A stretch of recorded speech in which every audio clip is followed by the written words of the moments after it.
Hey everybody, welcome back to The Fungus Among Us. I'm Kelly. And I'm Paul. Today we're going to be talking about episode 6, Kin, in The Last of Us. That's right. A lot of kin in this episode, and a lot of people thinking about their kin, discussing whether they're kin, discovering that they're kin with new people they didn't expect to be kin with. Boy, that was a lot of kin.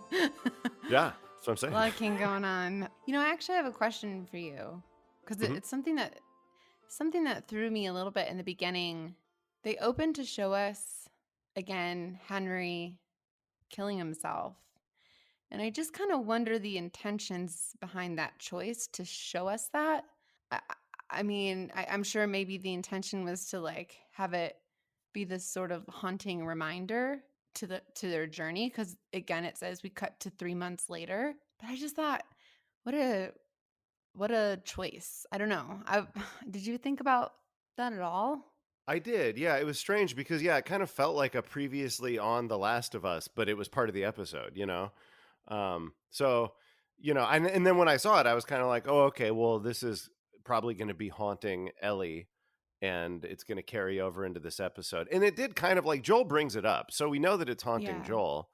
But it didn't wind up being like, and then Ellie kind of brings it up too. She brings up Sam and how she wanted to try to save him and stuff. So But there even was with that that, feeling, but it also wasn't really front and center in the episode to the point where it felt like it was tying back to that first shot, you know? Another thing that it could have been, it may have just been a way to set up the title card that says 3 months later. Because without that shot, then it just out of nowhere would be like 3 months later, it's winter and they're traveling. yeah. And, they may have just felt like they needed to remind us, like, oh, this crazy thing happened to them and then 3 months passed. I don't know. It was weird. It felt a little out of place. But to me, this might also be an example of what I thought was kind of a larger sort of issue in this episode, was that it felt like this episode was in a real hurry and trying to keep a lot of balls in the air at once. See, for me, I didn't necessarily get that response to like the show in this particular episode felt hurried or rushed in any way. Again, for me, I think they do a great job of like condensing a lot of the storyline from the game into these episodes in the show. But I see your point. Like that's what makes the most sense to me, is that they would need something to prompt us into 3 months later. And like, of course, our beloved Henry taking his own life after killing Sam certainly was a reminder of what they had been through. Yeah, it was and the thing is that this show, I think both characters and especially Joel in this episode are kind of like pausing and taking stock of everything that they've dealt with up till that point, Mm-hmm. Yeah. which makes it a little weirder that it ends with this real, or it begins with this very specific focus on that one moment from the last episode. Yeah. Like it could have been them burying the graves and like Ellie places I'm sorry on Sam's grave and then they look at each other. I think it's coming off of our last recording that Henry killing himself was so traumatizing. It just, man, they just sure know how to continue to put us in heavy moments. Yeah. I want to go back to where you mentioned we cut to 3 months later. I really get the sense when we're with Joel and Ellie and we're in that house, they have a rhythm. Like when that old man comes back inside his home and can see his wife, partner, clearly there's someone else in the house. Like Joel's off to the side and Ellie's like, "Can I come down now?" It's like she's still just like not fully obeying Joel, but she's just definitely getting like she's just thriving on being a part of this team with Joel. Yeah. And you can kind of see how they like, and you can see how that dynamic has like cemented itself in the 3 months that they were traveling since we last saw them in the previous episode, like we were seeing them start to experiment with that kind of a banter and that kind of a relationship in the last couple episodes, and now here they're a fully formed duo, in the Yeah, way I that mean, they relate to each other and the way that they yeah. strategize and stuff like that. Yeah, I mean, I feel like I got some of that in the last episode, but certainly, as you said, it is cemented now. Yeah, it's not, and it just feels very lived in this episode. You just really, Right. it's because it is a subtle thing. It's the same dynamic that we've been seeing develop this whole time, but now you get the feeling that it's become routine for both of these characters. Clearly, like the last episode was extremely traumatizing. For some reason, this episode made me like my reactions were I was very sad. I think I just thought about things in like my own family and like I don't know, I was very sad throughout a lot of this episode. Was certainly entertained and loving the storyline and how they treated this episode, but this for some reason has me the most shaken up. This one does more so than the last one. I mean, obviously, losing Henry and Sam in such a tragic way was disturbing. I think just like somehow on a deeper level, the episode is called Kin, and like maybe having like my own experiences with my siblings and like feeling a loss of family, it just really like affected me. Yeah, yeah, I get you. Brought up some stuff. Yeah, I don't know. I think that's what this episode really did. Of course, losing Henry and Sam was disturbing and it shook me, but like, yeah, I don't know why. Like, I feel emotionally like I feel very sensitive to the story in Ken.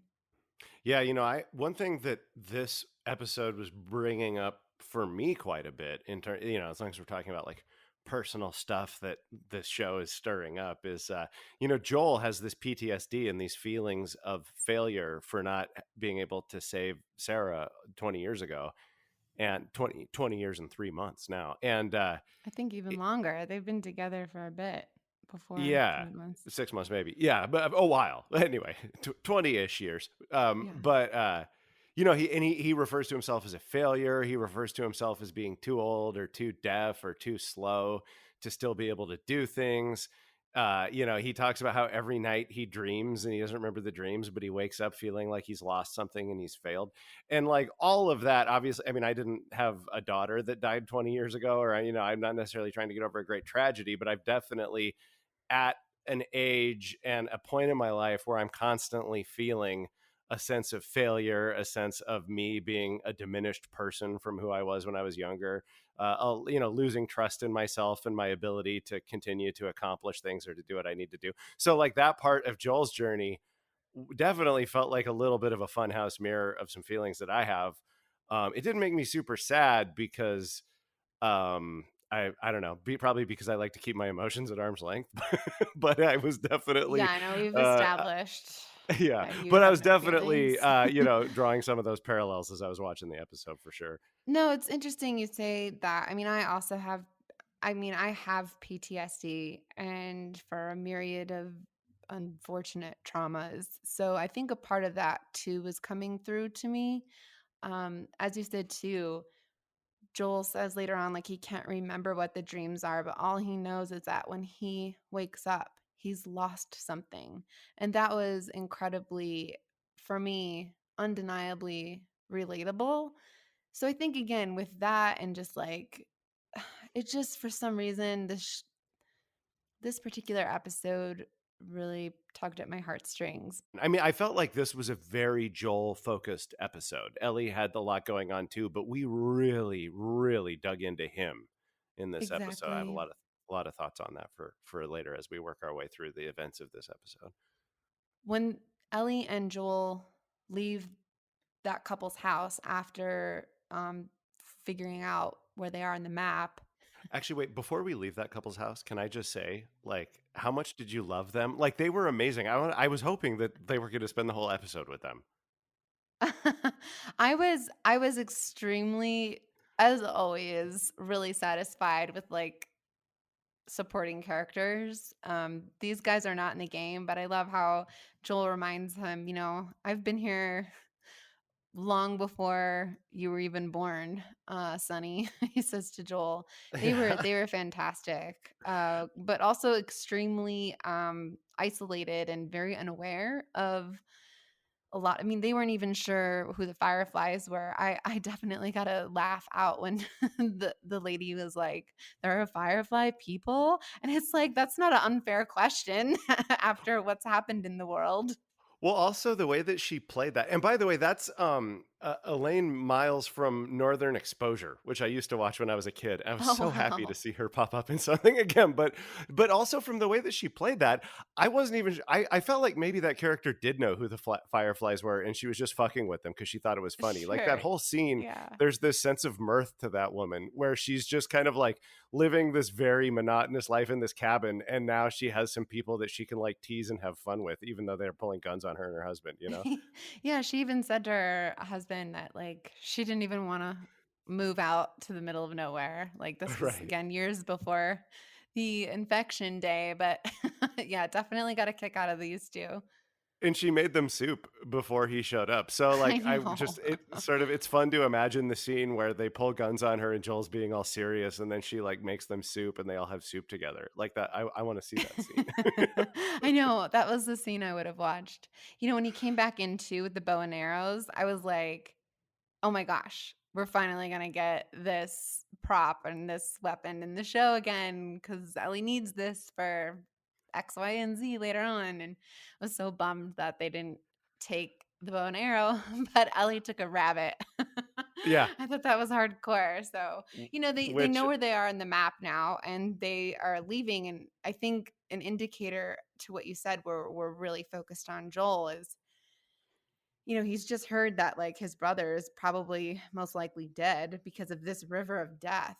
And as they're leaving the house and Ellie takes that rabbit, like we begin to see him physically reacting to like stress or maybe even the weight of potentially losing another family member. Not just Ellie now, but Tommy. yeah, that's interesting. I hadn't tied that anxiety attack to the news he'd gotten about Tommy, but yeah, I mean that's probably what it was. It Um was certainly, especially with his PTSD, I'm sure a trigger, you know? For sure, yeah. Yeah, that's interesting. Just the idea of losing any family because, it's easy to forget coming out of the game and being so immersed in that version of the story that in this version of The Last of Us, like finding Tommy is something that has been hanging over Joel and that's been motivating him this whole time. Yeah, the So, whole time. yeah. I was thinking about it now. I was on my own at 13 and 14, and I think that's why I felt super sensitive in this episode. And just that feeling of like needing to belong somewhere was just like really came through to me. But also, as you said, Joel's PTSD, like maybe like subconsciously, I wasn't even thinking about it, but I feel like a failure all the time. I feel like my dreams have been crushed, and I'm like struggling with things still. And it's like we see with Joel that his way of processing the loss of his child is like he turned into himself and like became dark, whereas like we have this contrast to another character, Maria, who like also lost a child, and she's like very outward and she's like a leader in a community. And um I don't know, I think too subconsciously I was thinking about when he said things like I'm a failure, a lot came through. Yeah. So For that's me, yeah. that was for sure, resonating heavily with me. One thing for me in this episode that I really enjoyed, we got right to the meat and potatoes of this. I mean, sure, there was a lot of things like condensed. I didn't feel like it was necessarily hurried. I think maybe if we're comparing it to the game, sure, there's a lot of things that are different, but like the essence of, the relationship and the storyline is still there. Yeah, I didn't feel like any character moments were hurried, and as usual, the show is has the confidence to take its time with relationship moments, which I love. But there was one or two, but just in terms of like pure nuts and bolts, they did compress a pretty big portion of the story into this episode with the choice to get them all the way to the university and end it where they did. Mhm. Yeah. Um, and there was one moment in particular later in the episode, which we'd probably talk about when we get there, where I felt like there was something lost in translation story wise. Um, and but anyway, well, teaser. We can talk to that. Oh, yeah, I was gonna say, one thing I enjoyed, as they're on their way to the river of death, when Ellie is, like, leaving again, her humor never ceases to amaze me. She's, like, throws the rabbit on her back as she's, like, leaving, the couple's house, and after Joel's had his panic attack, and she's like, "Yes, well, all we have to do is just cross the river of death," you know? She says it in such a way where it's like, "Onward." Yeah. She's funny, man. Like I think there's so many dimensions to Ellie now from from the game that are I feel like they're different. And I actually really like that. I mean, clearly they're the same in some, or I think Bella Ramsey has certainly made it her own version of Ellie, and I absolutely love it. I agree. She's made it her own, but but at the same time, like her Ellie is 100% like built on what was established in the game. To Yeah, me, everything she's doing that feels new to the character is sort of an expansion or an extra interpretation of what was already there. right. And Mhm. it's like at the same time it feels so unique, and like it could only be Bella Ramsey doing this interpretation of Ellie, but at the same time it also feels 100% Ellie as I've always Yeah, understood her. I agree. I agree. So I started asking myself a question as I was watching this episode, partially because Joel encouraged me to with some of his dialogue. But I was like, is this version of Joel just kind of a bumbling idiot? Because like he What? yeah, Really? no, okay. So first of all, like he falls asleep on watch and then he misreads the map and gets the river wrong. Oh, And oh, I was gonna speak to that, but go ahead, go ahead. yeah, because well, and I'm wondering if there is something intentional going on here because then of course and later in the episode this character does have this monologue about how he feels like a failure and how he's screwing up all the time. And then well, gosh, it's so hard to talk about this episode without jumping ahead, you I know? know, I was gonna say, almost similar to last time, but, we get to something really heavy with Joel. Again, Joel being kind of like the focus. I see where you're going, but, like, let's hit a couple of beats before we get there. We're almost there because there's that Right. big reunion of, like, Yeah, Tom yeah. and the But funny, so, like, we'll get there, we'll get we'll get there. there. But for now, I just want to say, like, we do see Joel screw up a few times as he's making his way to Georgetown. Or is that what this town is? To, Jackson, Wyoming, where I have been. Jackson. Not I don't know where I got Georgetown. I don't Yeah, know either. Jackson. Yeah. If we're gonna talk about Joel making a mistake about the river, I think it really speaks to the trauma and his monologue later on that he's broken down a bit and losing touch, and his awareness that he might not be capable anymore to to care for someone else. I noticed it too, and I was gonna bring it up. I thought, what? That's not a mistake that Joel would make. It's Ellie that notices they're at a different location or a different river. And it's Ellie that has to mention something before danger arrives. So yeah, I mean, I think I wouldn't say he's like bumbling and fumbling. I think he's worn down. I think he's experiencing, again, we're seeing these like physical and mental reactions to post-traumatic stress, to the anxiety and fear of losing another child. I mean, I think this whole thing is like he's so afraid that he almost can't focus. We really see Joel experiencing a lot of fear, and it's just kind of like taking over him at this point. So, again, it was interesting to kind of see him make that mistake, to not notice that this was like a different river. And Ellie's like, hey, could this be the river of death? Yeah. So, Yeah, no, it's so cool and so subtle because I've been reading a bunch mhm. of praise for the depiction of PTSD in this episode, and like the fact that it seems intentional that they in a very subtle way are just in a bunch of small ways showing how Joel is just like a little bit off his game, as he's sort of the closer he gets to Ellie, the more it brings up his trauma around his daughter, and we're seeing it manifest in all these tiny ways. And I know that, like, Yeah. I've come out of therapy after digging into like old trauma with my therapist and just been like sort of a bumbling idiot the rest of the day. Like I can't focus on anything, I'm dropping things, I'm forgetting things. I mean, it does that shit, you know? No, absolutely. I mean, as someone diagnosed with PTSD, I don't think I mean, I wouldn't say he's a bumbling idiot. I just feel like he's completely physically being consumed by trauma and uh, especially fear. Yeah, absolutely. I mean, bumbling idiot is a glib term that I use, which is maybe a little harsh sounding, but I say Yeah, it with that's love. that's why I I was say it super with love. reactive. I was like, I don't think so. Yeah, no, sorry. um I was being glib, Yeah, for sure. I was like being extremely defensive. I was trying to be gentle too. I was like, I wouldn't describe what he's doing as that, but totally get what you're saying. And then out of nowhere come what seems like raiders. The fact that they have a dog to sniff out the cordyceps infection also really scared me. Another quick comment before they get to this that I thought was so funny.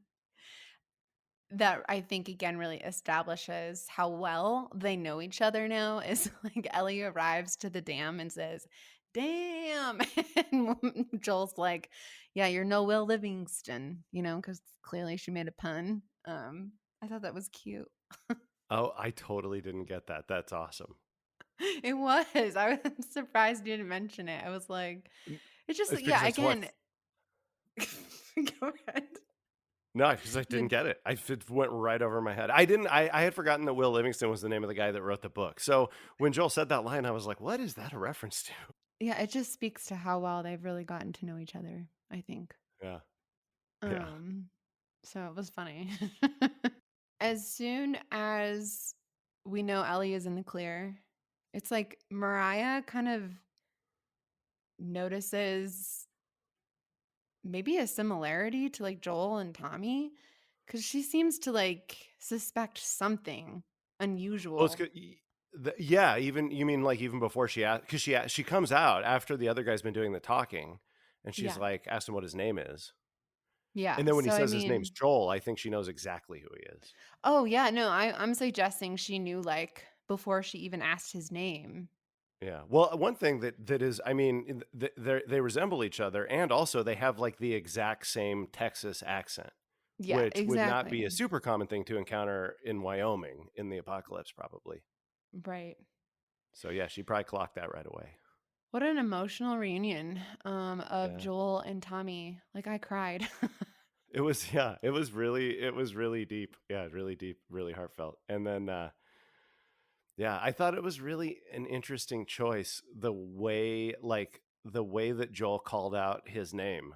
Uh I don't know. There was just like a lot of different textures of emotion in just the way that he calls out Tommy.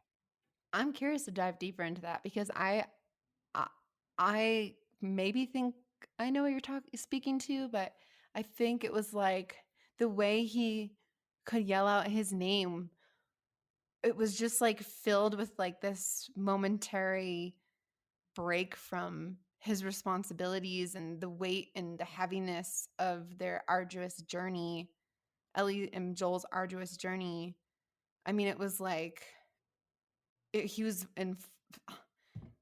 Yeah, I don't know. I don't know what you mean by that, but for me, I was like, I No, think I he mean, sounded relieved.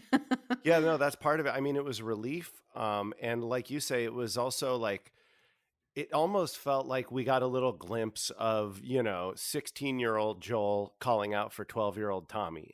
There was the brother dynamic was there. It was sort of Mhm.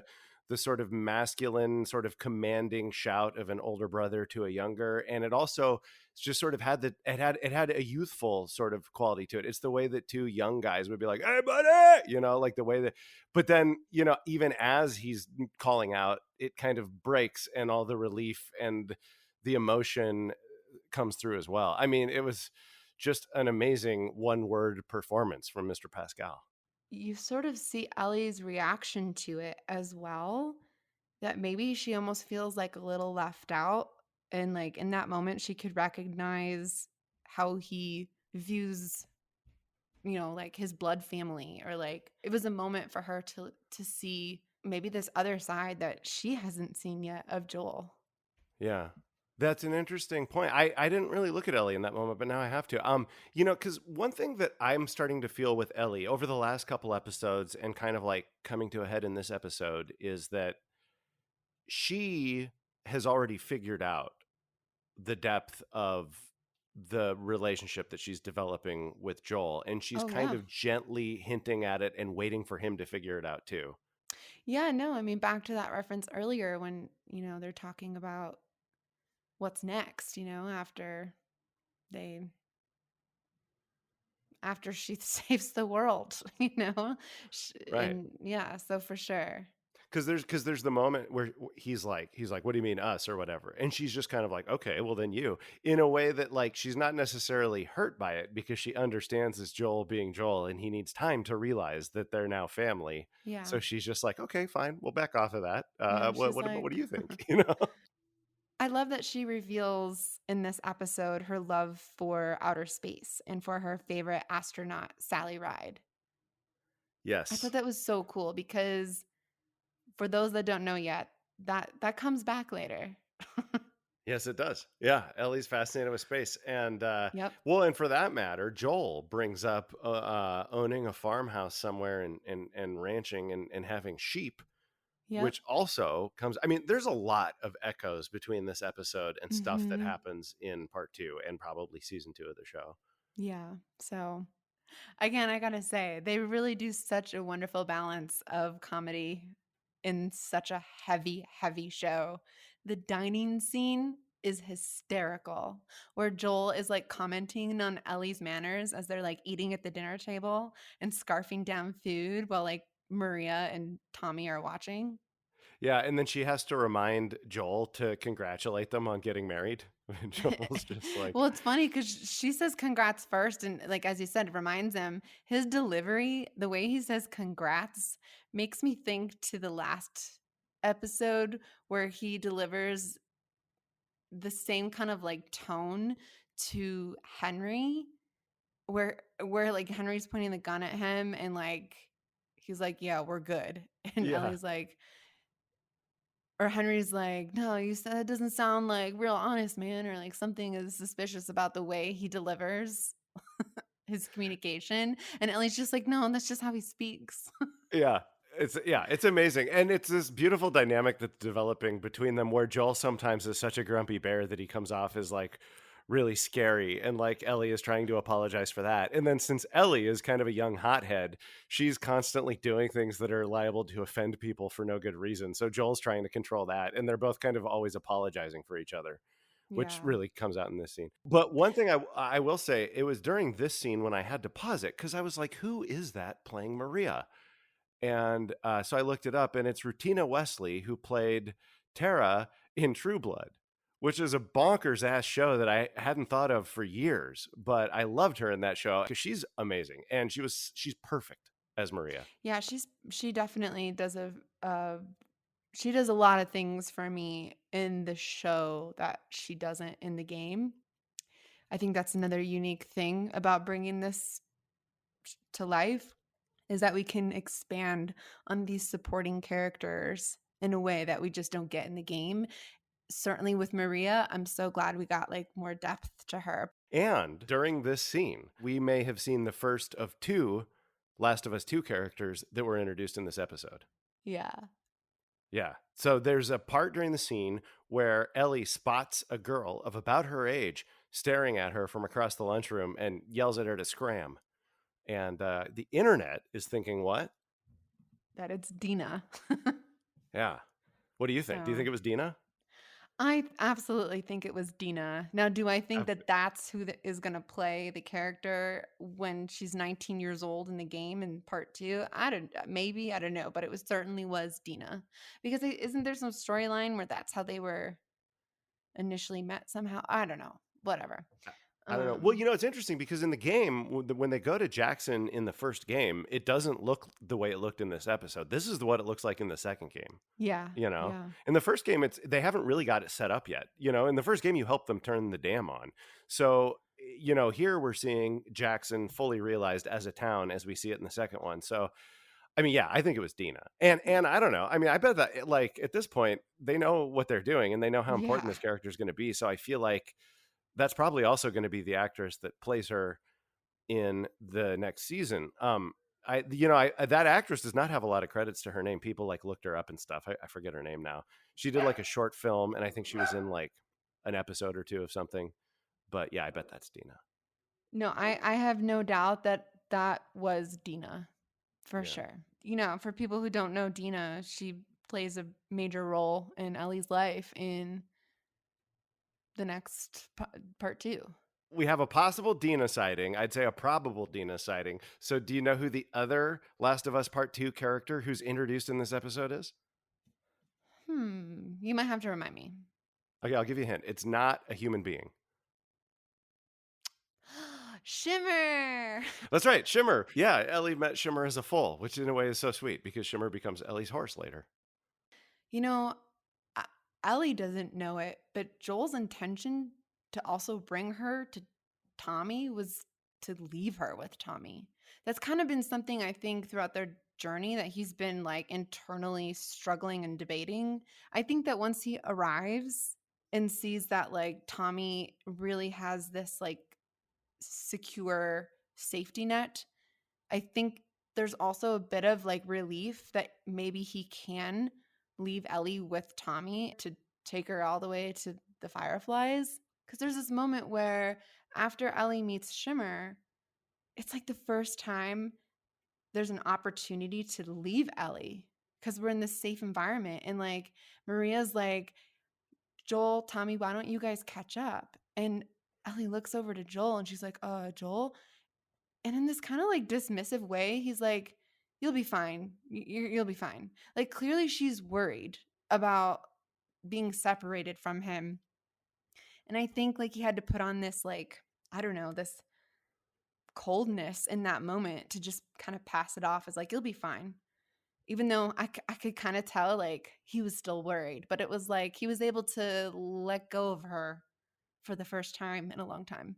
Yeah, and he did it very unceremoniously. In the classic Joel way, though, I mean, that's the thing. When Joel is feeling the most, he's showing it the least. You know what I mean? Well, Except it for one, depends. except for one moment in this episode. But generally, like he Eh, tends to go kind yeah. of like gruff dad when he's having to deal with emotional I stuff. I mean, I guess I feel like I've seen him. Of course, yeah, he has a gruff. He's gruff for sure, but I think since since we met him, and even when he lived in the Boston QZ, there's been like a sensitive, vulnerable side to him, and I've really enjoyed that version of Joel played by Pedro. Yeah. Well, Certainly no, comes there is out. for sure, but Yeah, like he puts up a wall between that and people when he's like talking to them. Like when it comes to like great. revealing that part of him to other people, that's when he just kind of goes flat, like he did Yeah, in this moment where he's like def telling Ellie, like, you'll be okay. Yeah, definitely. Definitely that's Joel in the game, and yeah, for sure, it comes out in the show, which does bring us to the next point here. And to your point, Joel is in the bar with Tommy. They're starting to catch up, and you think for a moment maybe if you know the game and know what he's gonna say, like this could be the conversation where he says, she's immune, Ellie's immune, and I need your help. But he just kind of like immediately reverts back to this, like, okay, but you're my brother. We have like an obligation to do things together, even though your life is different, and I need your help with something. Really, without details, because Tommy also asks, how's Tess? And to your point, he says she's fine. He puts up a wall when it comes to his grief. Yeah. He very rarely actually tells people what happened to Tess. He almost never will admit it. Well, I mean, when has he had a chance to other than Ellie? It's so funny because Joel is so all over the map in this episode. Because at this point in this conversation, he's trying to convince Tommy that all three of them need to go. Yeah. So he hasn't even got to the point where he feels like he needs to remove himself from the equation. So he's just really a mess. Right. No, for sure. I mean, I think where things start to like shift is when Tommy says like, he's like, what is, what your woman has a hold on you. You can't go with me. He's like, no, I'm going to be a father. Yeah. For me, in that moment, when Joel sees someone that resembles his daughter, it was like we were witnessing him seeing a ghost. And like for the first moment, that we've seen, he like allows himself to imagine or remember his other life and like what could have been. It was heartbreaking. Yeah, it was. I mean, we haven't really seen. I mean, it's like he's s- breaking down in this episode piece by piece, and I think this kind of is what pushes him over the edge, is like in this panic attack seeing a ghost, and like imagining his daughter in like another life. Like it was just like it was for me what pushed him over the edge of like he's broken. Yeah. Yeah. Or perhaps the straw that broke the camel's back. But, this whole episode, all of the stuff that we've seen Joel bottling up and running away from the whole season sort of claws its way to the surface in this episode and kind of in Yeah. that moment, because that leads right into the scene that he's about to have with Tommy where he lets it all out. But yeah, yeah, this is just it's interesting. It's like this is a character, and it is such a careful and accurate portrayal of this kind of thing. It's this character that's been running from all this stuff and not dealing with it for so long until finally it just takes him out at the knees, and he just can't run from it anymore. Yeah. It's like where is he going to go? It's like where is he going to go after this? Kind of He's, like circles back to Ellie's question, what is life after this? yeah, I don't ranching know. sheep on the moon. Magic sheep on the moon? Ranching sheep on the moon. Yeah. Oh, well, they would have to be magic to be on the moon. So, Or they would have to be sci-fi sheep, like if they had like sheep spacesuits, or if anyway, that was just what Ellie said at the one point in the episode. Or no, Joel said that joke about ranching sheep on yeah, the moon. he Yeah, said dream about ranching sheep on the moon or something to that yeah, effect. But I think it's great that we kind of see Ellie by herself too for the first time in a while. And like, I thought it was, after she gets out of the shower, she finds new clothes on her bed that clearly Maria left and finds a cup. And her reactions to things continue to amuse me. They remind me of myself. Like, because I remember when I first saw one, I was like squeezing it and I was like, what the hell is this thing for? And it's like, yeah. and she saw the directions, like, oh, weird. I was like, it is weird. It is weird. It is. It's It's funny super too weird. because it ties back to that scene in the third episode where Ellie finds the box of tampons in the gas station, and I just think it's funny that this show is taking such care to sort of show us how feminine hygiene in the apocalypse might work. Yeah. Well, the cup makes sense. It's Yeah, reusable. well, yeah, yeah, that it makes much more sense than 20-year-old tampons, that's for sure. Yeah. Another thing that I think is really funny, a pattern that the show has sort of established is that was also in this scene is that it's not enough to just show the characters in their iconic outfits from the game. The show keeps depicting the moments where they get those clothes, and this was another one where she comes out and, oh, hey, yeah, no, that's the jacket that she's wearing during the winter portion of the game. And it always shows them like picking up the piece of clothing and like looking at it. They did it with Joel when he got the shirt, and with the green plaid shirt, with Ellie when she got the sun shirt. And it's just hilarious to me Oh, because you mean in Bill and Frank's house? yeah, and it would Yeah. be exciting enough for us fans of the game just to see them in those outfits, but it's so funny to me that we're also getting all the moments where they first find the outfits. Yeah, they're like clearly establishing like this, hey guys, for you gamers out there, this is where they found it. Like Yeah, yeah. these iconic outfits. Which just But makes me yeah. feel like that moment with the bow was kind of teasing us because it looked exactly like the Yeah. bow in the game, and then they don't take it. And it's like, well, I guess I'll get it later. Yeah. Well, so it's like Ellie goes downstairs and she's in her that sporty jacket that I love from the game.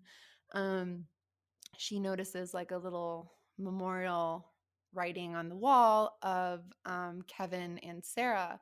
And immediately I knew that was Sarah, Joel's daughter.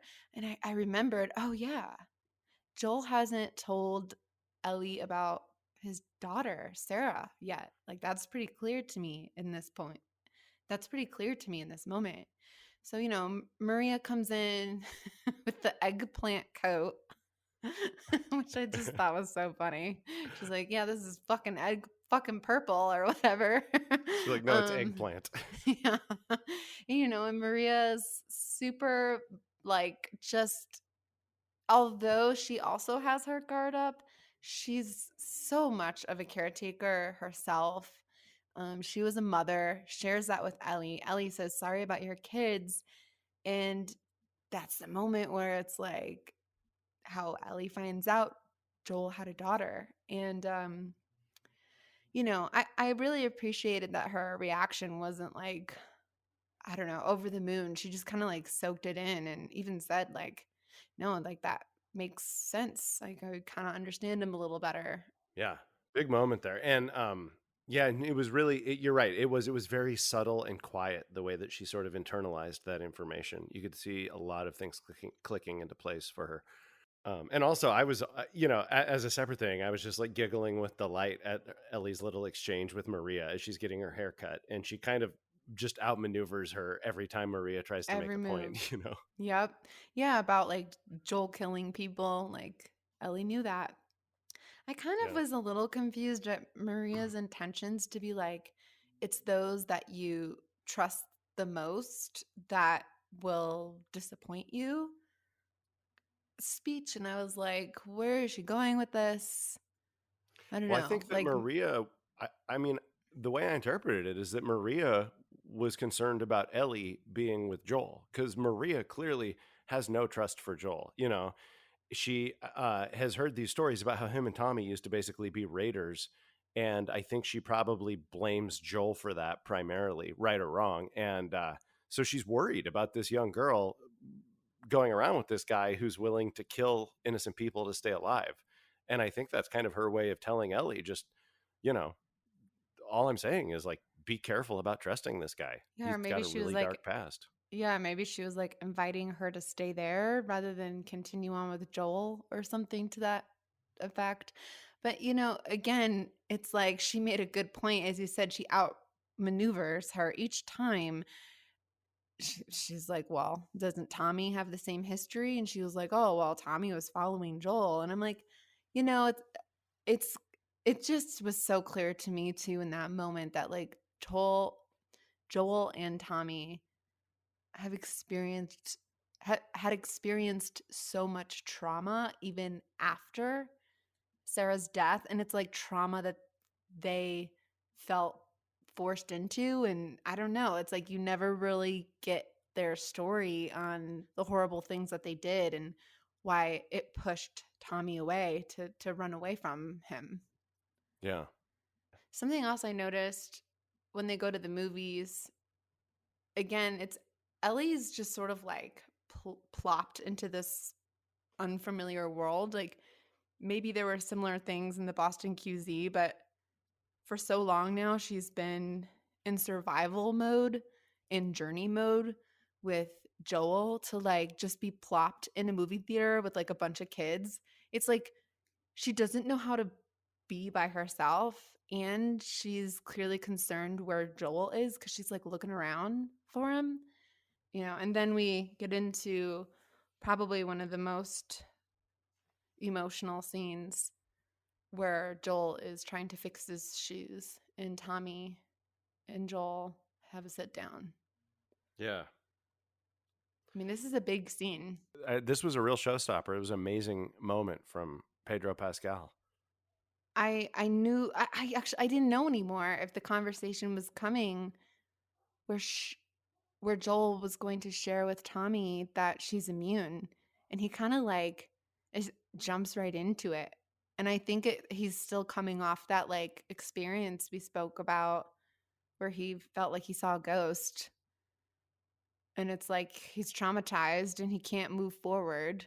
And I feel like this was this, like as you said, like he's been breaking down this whole time, and this was the moment where he asked for help, you know? And the thing that he was Um, asking for help with wasn't the thing that he actually needed help with, but this was him finally with his brother.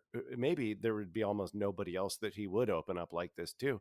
yeah. He finally lays it all out. He's like, here are the stakes, here's what I'm dealing with. And you know, he just lays his soul bare. He talks about feeling like a failure, talks about how he's been doing nothing his entire life but fail his daughter, and how he dreams about her death every night and wakes up feeling like he's lost her. Well, I mean, he just really spills his guts. he doesn't remember his dreams. He just, you know, remember. I mean, Tommy even says, What are the dreams about?" And he doesn't even know. He just knows that when he wakes up, he's lost something.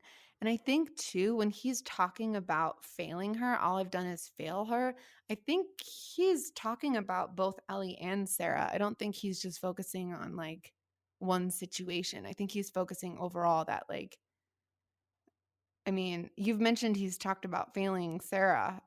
I think he's referring to Ellie in this moment. I think you're right. And for that matter, he could be talking about Tess too, because Tommy knew Tess and he's just revealed, you know, because that's It's like something a else that, culmination of these failures have just like it have come to a head. And I mean, he's certainly referring to Ellie because he gives circumstances about how he saw, you know, a brother kill another brother to protect Ellie, and that he couldn't like hear someone trying to attack them, and he's just kind of like breaking down, like, and they're all in reference to Ellie. But yeah, it could be a culmination of like Tess, his daughter Sarah, for sure. yeah, you know, and it's interesting. I just thought of something that kind of relates to what we were talking about earlier, because he lists that moment when the guy killed his brother to save Ellie, is what Joel said. And then Joel said that he was frozen and he couldn't do anything, which was not true at all. I mean, in that scene, Joel was trying to get to Ellie and like lunging toward her, and Henry was like shooting at him and kept the gun on him. So, like, it's just another thing where he's so convinced he's a failure that he's Hmm. even changing his memories of events to make it about how he failed, when really he was kind of doing everything he could without getting shot. And I don't even think he's aware that he's changing the events or sequence of events and him and how he's gone above and beyond to try to protect Ellie in these high stakes scenarios. Right. No, I'm sure he has no awareness of it. It's just like, it's just another trauma thing. You know, he feels there's all of his trauma is around his feeling that he failed to protect his daughter. And so every situation he's in gets reinterpreted as him failing to protect somebody. I found it really powerful that you can tell Tommy accepts the task. You know, there's clearly still this loyalty to each other, no matter what had happened between them or why Tommy left. I think too, you can see Tommy sees that Joel has also changed. And again, as you mentioned, it's like Joel asking for help here. So, you know, Tommy returns to Maria and it's like she senses something is up, you know? I mean, also, I think that perhaps Joel, because, you know, he also makes the appeal to Tommy, like, oh, you want to make up for what we did. You want to make a better world for your kid, that kind of stuff. I think maybe a lot of that got through to Tommy too. Yeah, I'm sure it did. But I mean, like, I don't know. I can imagine his feelings earlier of not wanting to leave his pregnant wife because of the risk. Yeah. But you know, he trusts Joel too in some way. Again, there's he believes him when he says she's immune, because in this world it's such a bizarre, unacceptable, unrealistic concept to be immune, you know? That's why like you're immediately shot if you're like bit or like turning. And it's like, I don't know. There's like no room for like waiting to execute someone if they're suspected as or diagnosed as infected. Yeah. And like Tommy maybe hesitates for a moment when he hears that she's immune, but like he trusts Joel. Joel wouldn't, you know, make this up. Yeah, it's a really interesting moment because you see Tommy. wrestling with it in a really Mhm. physical way. When Joel first says he's immune, Tommy takes like a step toward the door. I think Because he's he just because taking a he step to the seat. no, no, he very specifically moves past the seat and takes a step toward the door and then stops himself. And then Joel goes on to say, like, look, no, I saw her get bit. It was months ago.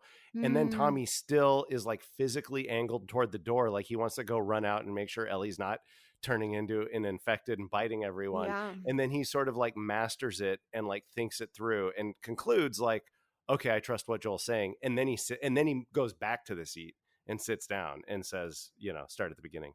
yeah, yeah, Which is also a very cool sort of series of performance choices from Gabriel Luna there. yeah. I mentioned earlier, Ellie's kind of like looking around, can't find Joel. And I love that when he goes into his monologue, you can see Ellie walking out into the town. And it's like, she's going to overhear them having this conversation. So we know why Ellie's kind of like closed off when Joel gets to the house and knocks on the bedroom door. She knows right then and there, like, he's going to leave her. And like Yeah, almost word for word, so much of that is pulled from the game. it is, and it's one of my favorite scenes in the game. And I was just delighted with how faithfully it was recreated in the show. And I don't know about you, I felt like Pedro Pascal's performance in that scene was the most video game Joel that he's done. Like I it was was gonna almost say, yeah, I was thinking something similar. I had never seen him. He certainly communicates and presents himself differently to Ellie. And I was like, what is this? And I'm like, oh, yeah, it's kind of like Joel from the game. Very, yeah. Yeah, especially when Ellie brings up Sarah and he's just like, "No, you don't even talk." He even sounds more like Joel from the game in that moment. Yeah, Like the he sounded like like that Joel, yeah. yeah, his reaction to that, the way that he just goes totally still and and is just so flat and emotionless. And boy, if there was ever out of the entire show a perfect moment for Pedro Pascal to take his cues from video game Joel, it was that moment. It was awesome. Yeah. I mean, I think that probably in the game, this scene is my favorite performance moment from Troy Baker as Joel. It's like probably Hmm. my favorite Joel moment in the game, just in terms of like the character coming across. And so I just feel like the team behind the show seemed to have felt the same way because it was like if there was ever a moment that they lifted directly out of the game, it was this argument. Yeah. I mean, maybe like how we got there was a little different, Yeah. but again, how it was faithfully pulled from the game where, you know, Ellie expresses that she would be scared with anyone else. It was really hard to see Joel reply in a cold manner that he says, "You're right, you're not my daughter, and I'm sure as hell ain't your dad." So Yeah. like, I don't know. I can see how Joel feels his weakness is stronger than his role to care for Ellie in this moment. And all the setup that this episode has done to take us inside Joel's head and his emotional Yeah. life sort of makes this argument land very differently. And it was something that you sort of get a sense of from the game. And in the episode, it's very explicit. Mhm. Coming out of that argument scene, there's a very significant difference from the game. And there's a beat that I felt was kind of missing. And I thought that that moment kind of resolved in an anticlimactic way in the show. And it's really the first time I've ever sort of had a serious where I've ever felt like the show left something out of the story. And I think I Um, know where you're going with this. yeah. So in the game, Joel and Ellie have this argument, and then Ellie runs off because she's so pissed off and hurt by it. And then Joel Mhm. and Tommy have to track her down. And Yeah. in the show, of course, Joel just kind of thinks about it off camera and then shows up in the morning and is still there. And I was really kind of let down by that because I felt like this moment should be about Joel and Ellie sort of fighting out their relationship. And instead, Ellie winds up just being very passive and going along with Joel's decision, which she hates. And it's plausible. It's not implausible that she would do that, but I really missed having the beat of Ellie sort of like pushing back in the Yeah, in some being way. resistant to it. No, Yeah. absolutely. I mean, you were probably about as disappointed as she was when in the show Tommy opened the door. She was expecting maybe Joel would have changed his mind, and but there's a look of disappointment when it's Tommy that walks through that door at sunrise. Yeah, but she's going along with it. She's completely given up on Joel. And then and I the mean, I other think thing, she's just given up. I mean, I think she's just like in the same way that we talked about trauma, like she's a little traumatized. Like how what else is she supposed to do? yeah, well, it's a good point. I and then the other thing is like, okay, so if the beat where Ellie fights back by running away is out, then what is there to replace it? And there's nothing because like There's Joel, nothing. He yeah, just Joel has like been, changes his mind. What got him yeah, there? That's a big totally. decision.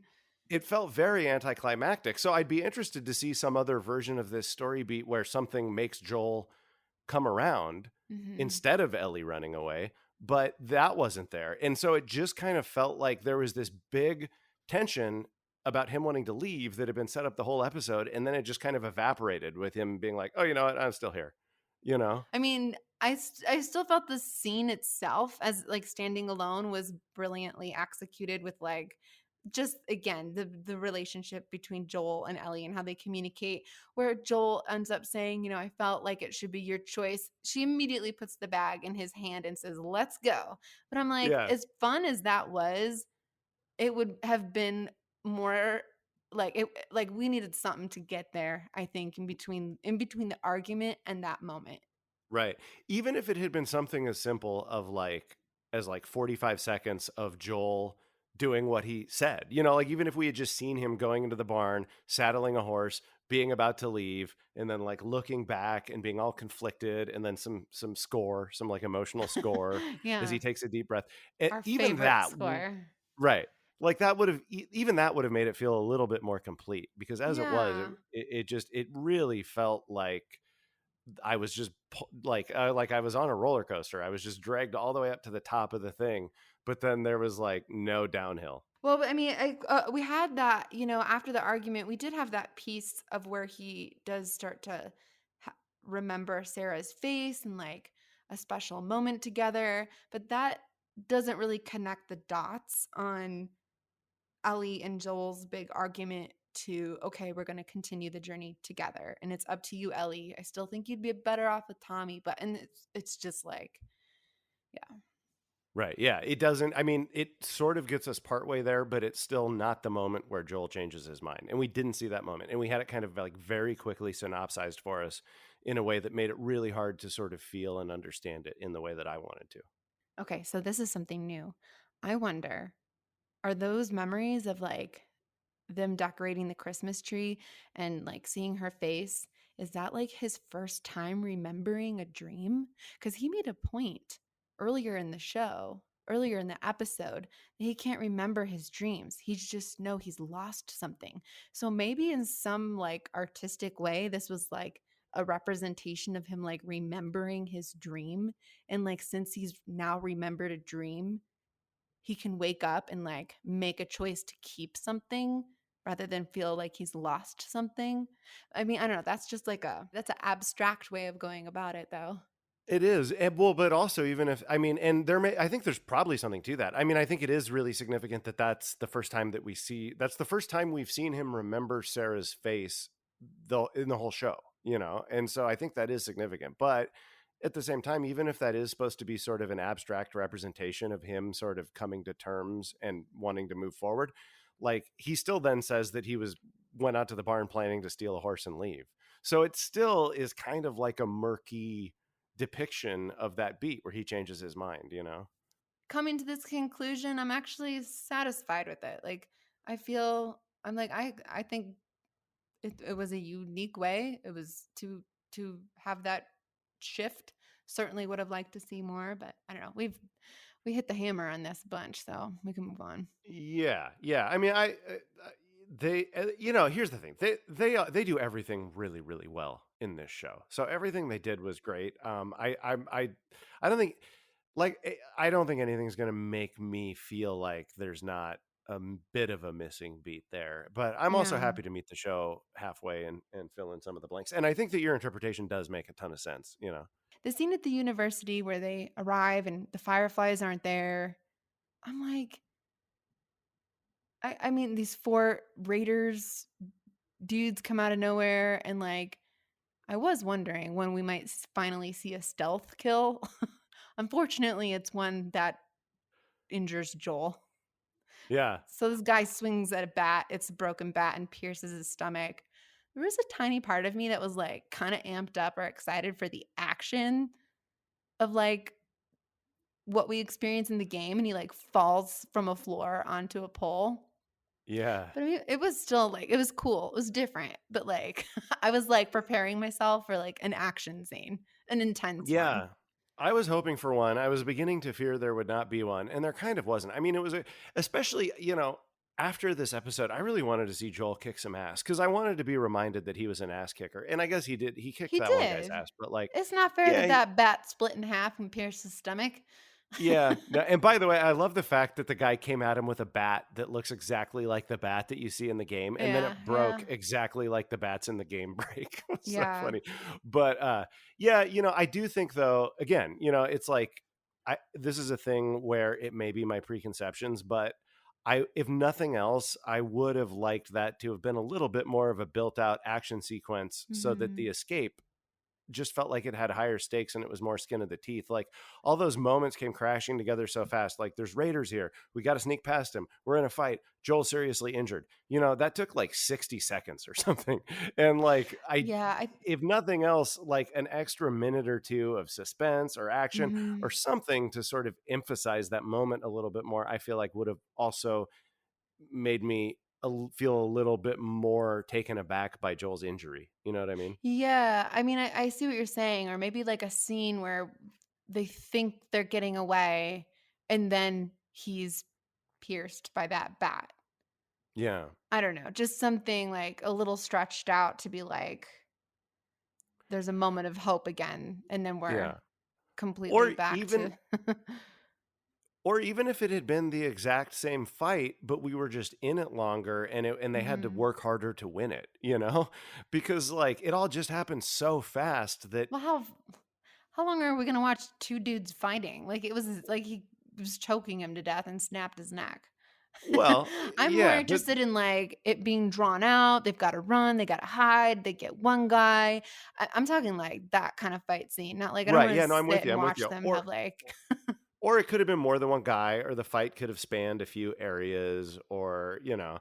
I Yeah, see there's what a you're lot of ways. saying, though, I like, think we're saying the same thing, like something to just make that more of a set piece instead of just like this really quick perfunctory little bit of fighting to get us to the next part where he's stabbed. but I still thought, like, the way they decided to deviate from the game on how he's injured was pretty cool, Yeah. you And know? probably necessary cuz like really if you were in that situation and like If you fell from, like, a building onto a pole, you'd probably die yeah. immediately.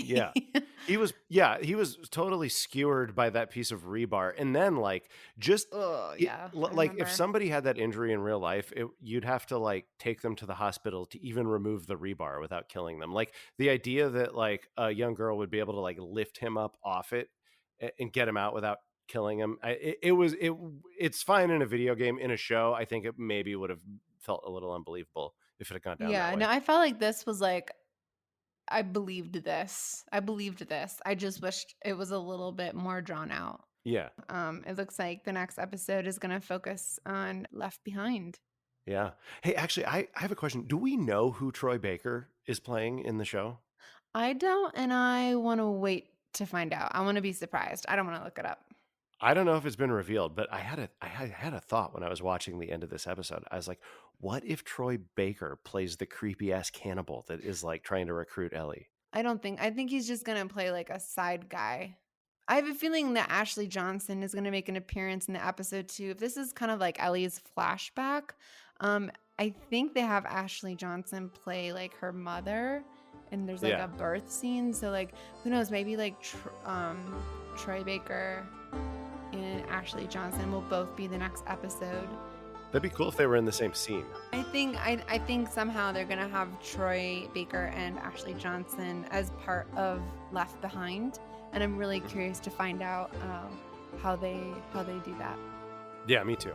Me too. Yeah. So we're in the final three. That was another thing. Like ending this episode, I'm like, dude, Yeah, we've only got three left, and wild. I'm yeah, and crazy shit's gonna happen. It's gonna be interesting to see how they pack it in, what they keep, what they change. Like, Yep, I'm really excited for the third act of this story.